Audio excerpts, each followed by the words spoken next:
안녕하세요 여러분. 오늘의 흥미로운 영상 내용은 트럼프의 무역 전쟁으로 남부 캘리포니아 항구 경제가 냉각되다 그리고 판사들 위협 속에서 자신의 보안을 스스로 통제할 것을 검토에 관한 것입니다. 우선 좋아요 버튼을 누르고 채널 구독 및 알림 설정도 잊지 마세요. 여러분의 관심과 지지가 저희에게 큰 힘이 됩니다.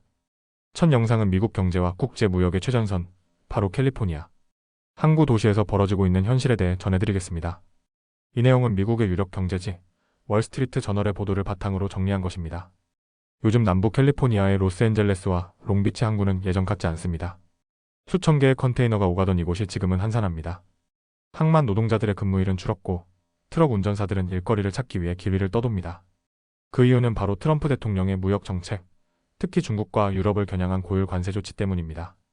루벤 디아즈라는 트럭 운전사는 원래 하루 2개 컨테이너를 옮기며 생계를 이어갔지만 이제는 일주일에 2번도 채 운행하기 어렵다고 말합니다. 트럭 렌트비와 기름값, 보험료를 제하면 하루 수익이 $50에 불과해 그는 지금 자영업을 그만둘까 진지하게 고민하고 있습니다. 저는 그저 살아남고 있을 뿐입니다. 하지만 이대로는 살아남지 못할 겁니다. 그의 말은 이 지역 전체의 분위기를 대변합니다. 남부 캘리포니아 항구는 미국 전체 컨테이너 수입의 3분의 1 이상을 처리하는 물류 허브입니다. 특히 중국에서 들어오는 수입품이 절반 이상을 차지합니다. 하지만 최근에는 소매업체와 제조사들이 트럼프의 관세 위협의 불안을 느끼며 주문을 줄이고 해운사들은 중국발 선박의 운항을 대거 취소했습니다. 그 결과 5월 초 기준으로 들어오는 컨테이너 수가 17% 급감했고 선박 하나당 실려있는 화물도 줄었습니다. 이 여파는 항만 노동자, 창고 근로자, 트럭기사, 심지어 인근 식당들까지 광범위하게 퍼지고 있습니다. 샌페드로 지역에서 항만 노동자들이 자주 찾던 빅릭 스피자는 매출이 15% 하락했습니다. 점장인 존 바가키스는 항구가 바쁘면 우리도 바쁘고 항구가 조용하면 우리도 죽습니다. 라고 말했습니다. 로스앤젤레스 항만 당국은 컨테이너 4개가 항구에 들어올 때마다 미국 전역에서 하나의 일자리가 생긴다고 말합니다.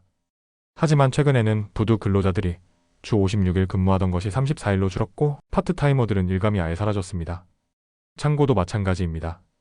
과잉 재고로 가득 찬 창고에는 베트남산 티셔츠, 이탈리아산 토마토 소스, 중국산 생수병이 쌓여 있지만 물류망이 마비되면서 출고조차 못하고 있습니다. 일부 소매업체는 자체 시설에 공간이 없어 외부 창고에 제품을 장기 보관하는 상황입니다. 제품이 움직이지 않으면 지게차 운전사도, 창고 직원도, 트럭 운전사도 필요 없습니다. 이 말은 창고업체 워터프론트 로지스틱스의 전략 책임자 웨스턴 라바가 직접 전한 경고입니다. 이탈리아 식료품과 유가공품을 공급하는 산타페 임포터스도 피해를 입었습니다. 트럼프 대통령이 유럽산 제품에 50% 관세를 부과하겠다고 경고하자 이 회사의 대표 빈센트 파사니 씨는 이탈리아 쿠키, 소스, 브레드 스틱을 그 가격에 누가 사겠느냐며 울상을 짓습니다.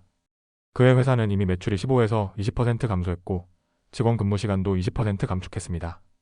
점심시간에 델리 코너에서 샌드위치를 사가던 항만 노동자들도 줄어 일부 직원은 조기 퇴근시키고 있다고 말합니다. 하지만 가장 큰 걱정은 이런 불황이 얼마나 오래 갈지 아무도 모른다는 점입니다.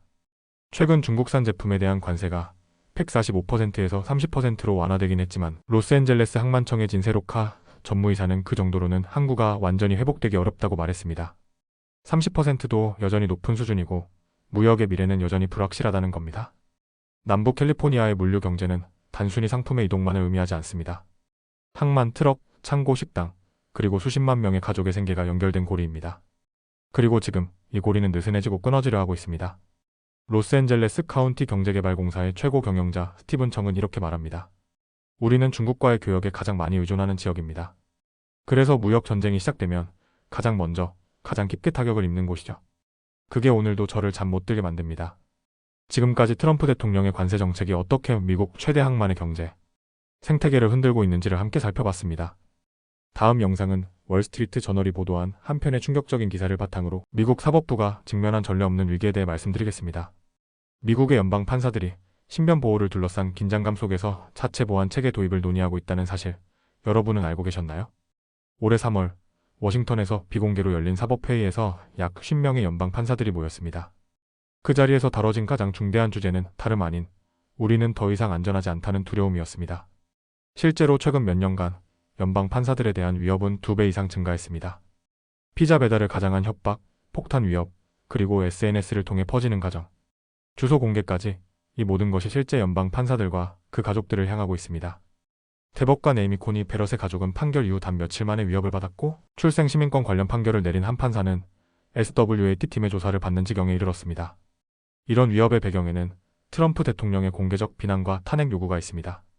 그는 자신에게 불리한 판결을 내린 판사들에게 공개적으로 불만을 표출하며 심지어 탄핵되어야 한다고 주장하기도 했습니다. 지난 3월 한 판사가 베네수엘라 출신 이주민의 추방을 막는 판결을 내리자 트럼프 대통령은 사회관계망을 통해 격렬한 비난을 퍼부었습니다. 이러한 상황 속에서 연방 판사들 사이에서는 점차 하나의 아이디어가 힘을 얻고 있습니다.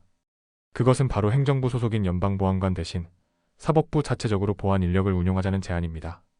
보안 통제를 사법부가 직접 맡게 하자는 주장은 단순한 조직 개편이 아닙니다. 그것은 사법부가 더 이상 행정부를 신뢰하지 못하고 있다는 민주주의 시스템의 경고 신호인 것입니다. 뉴저지의 상원의원 코리 부커는 이 논의를 입법으로 연결했습니다. 그는 연방보안관 임명권을 사법부에 부여하는 법안을 제출하며 이렇게 밝혔습니다. 트럼프 대통령은 법원 명령, 그리고 판사의 안전을 존중하지 않습니다. 더는 행정부의 통제를 받을 수 없습니다. 이런 발언은 단순한 정치적 수사로만 들리지는 않습니다. 실제로 보안이 제대로 작동하지 않는다는 사례는 수도 없이 존재합니다. 한 연방 판사는 협박을 받은 뒤에도 보안 요원이 너무 부족해서 경찰의 지원을 요청했다가 거절당했다고 증언했습니다. 또한 미전역에서 판사들의 집 주소와 가족 정보가 온라인상에 공개되는 사건이 이어지고 있습니다. 이 때문에 연방법원 보안 예산은 올해 19% 증액 요청이 들어간 상태입니다. 기존 예산으로는 감시 시스템, 판사 출입 통제 장치조차 유지하기 어렵다는 현실이 드러난 것입니다. 이런 가운데 이미 비극적인 사건도 발생했습니다. 2020년 뉴저지의 한 연방 판사 에스더 살라스의 집에 무장 괴한이 침입해 그녀의 아들이 총에 맞아 사망했고 남편은 중상을 입었습니다. 이후 그 가족의 이름을 사칭한 괴롭힘이 다른 판사들에게도 이어졌습니다. 피자 배달, 협박성 문자, 그리고 판사 명의로 발송된 위협까지 이 모든 것이 반복되고 있습니다. 은퇴 판사이자 현재 버클리 사법연구소를 이끄는 제레미 포겔은 이렇게 경고합니다. 물리적 공격이 아직 없었다는 건 다행이지만 정신적 피로는 이미 판사들에게 심각한 부담이 되고 있습니다. 그들은 이제 매일을 두려움 속에서 살아갑니다. 더불어 이 위협은 판사의 공정성에도 영향을 미칠 수 있습니다. 한 익명의 판사는 이렇게 토로했습니다. 정말로 그럴 만한 가치가 있었는지, 가족과 내 안전을 법보다 우선시해야 하는지 고민하게 됩니다. 그러나 그는 곧 정신을 차리고 옳은 결정을 내리기로 했다고 덧붙였습니다. 여기서 우리는 중요한 질문을 하게 됩니다. 민주주의의 핵심인 사법 독립, 그것을 위협하는 것은 과연 누구인가? 행정부 수장의 언행이 정당한 판결을 내리는 법관들을 위협하고 결과적으로 국민의 권리 보호를 어렵게 만들고 있다면 우리는 이를 어떻게 봐야 할까요? 지금 미국의 연방법원은 무력감 속에서도 고군분투하고 있습니다. 보안이 없이는 정의가 존재할 수 없습니다. 판사가 두려움 없이 판결을 내리지 못한다면 민주주의는 이미 흔들리고 있는 것입니다. 지금까지 미국 사법부와 보안 체계의 갈등, 그리고 그 안에서 벌어지는 충격적인 현실을 전해드렸습니다.